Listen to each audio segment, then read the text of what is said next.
Hey everybody. After 5 years of marriage, Anne finally said she's had enough. I keep playing the wrong chord in Satin Doll, and I need to change. And she's right. She has a really good ear. And a mistake that a lot of people make when they're playing music is that while we're playing a tune, we also have the tune going on in our brain. So we're hearing the melody, the orchestration, the bass, the drums, whatever, is all going on in our head.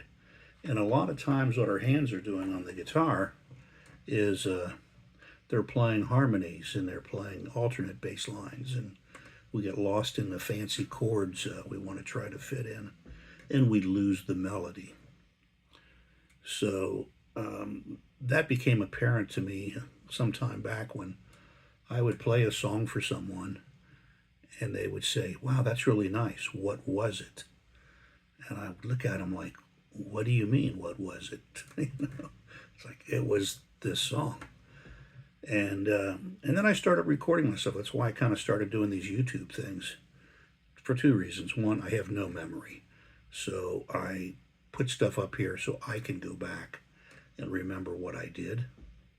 And the other one is that I can listen to the song and say, did I keep the memory present? And I really learned this from that life experience, and also a jazz player that I admire a lot, Jimmy Bruno. He plays these very intricate guitar pieces, jazz pieces. He's amazing. And but the melody, no matter how much stuff he is doing, the melody is always present in the song.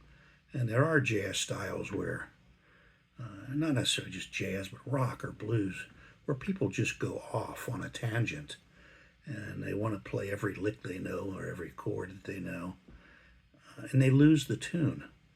And I got to tell you, that's a lot of fun for the player because it gives you a chance to stretch out and experiment. But usually for the listener, it's usually not that great of an experience because they've lost the tune. So Satin Doll, which is a really basic melody,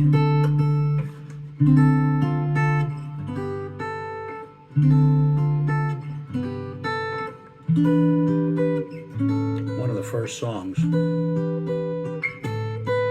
that most people learn playing guitar melody stuff. The next part of the song, I always went to an F6, to an F major 7, but I don't play the E. And then I would take it up a half step, and then to the C. And then you can go all kinds of directions with that. And she says, that's just not right. And so I looked it up and I said, well, okay. I'm so used to playing that way. To me, it sounds right. But actually, it goes like this. Then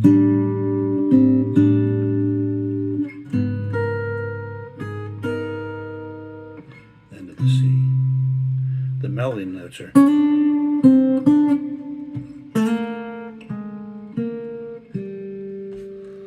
Now, I haven't found a way yet, I've just been screwing with this, to figure out how to drop one part of this down an octave to keep that melody intact the way it's written. It drops down.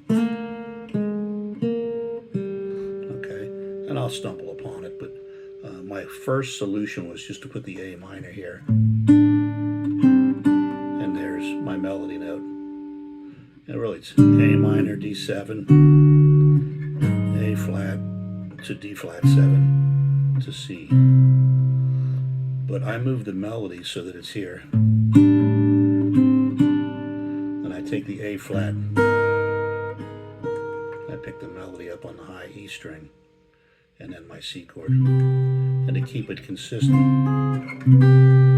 I pick up the G note, which is the correct note for that C, and then an E minor 7 flat 5 down to an A7. Right? So anyway, and you're right, and I like this new version. So again, the lesson to take away is record yourself, play the song back, and do you hear the melody? So my answer to this is I play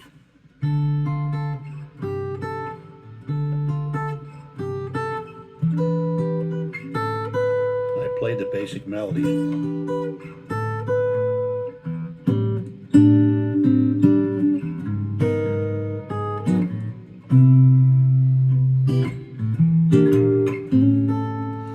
Through the first part of the song. And then if I want to improvise over it, I start building on it, but I make sure that I keep coming back and picking up the melody.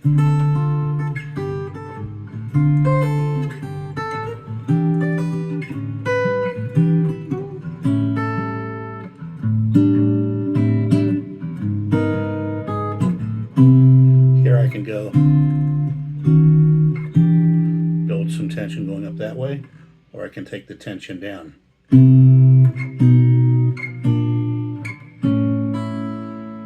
Works both ways for me. So add some harmony,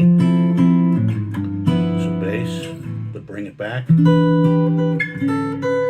some harmony, some bass.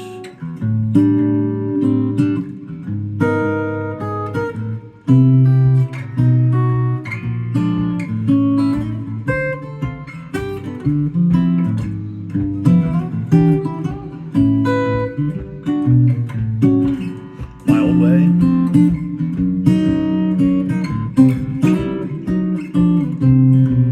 Her way.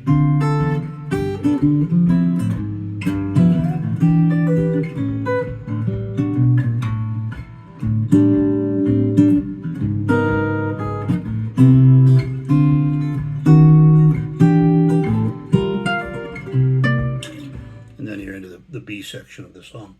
Anyway, just passing that along. Keep the melody. Good advice from her.